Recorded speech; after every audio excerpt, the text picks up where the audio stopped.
How to reactivate Facebook account. So let's see in this video. Before moving forward, make sure to like this video and subscribe our channel. So let's begin. First of all, you have to open up your Facebook app in your mobile device. If you have got multiple accounts, make sure to log into the account which you want to deactivate.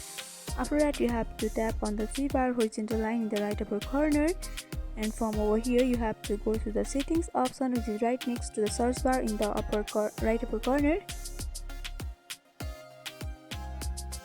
You have to wait until it's loading. After that, you have to go for the personal and account information option,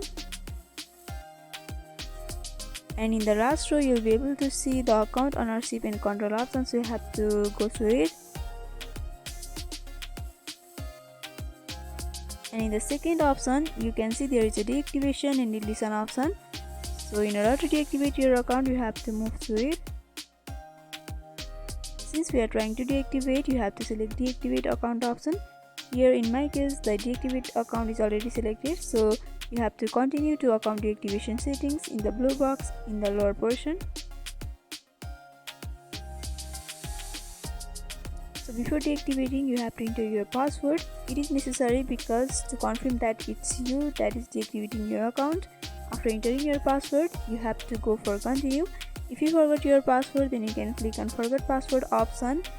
Then Facebook will help you to recover your password, and you can follow this same step and deactivate your account again. After doing that, you'll be able to deactivate your account. So by following this simple step, you can deactivate Facebook account. So hope this video was helpful. Don't forget to like, comment, share and subscribe our channel for more videos like this. Thanks for watching.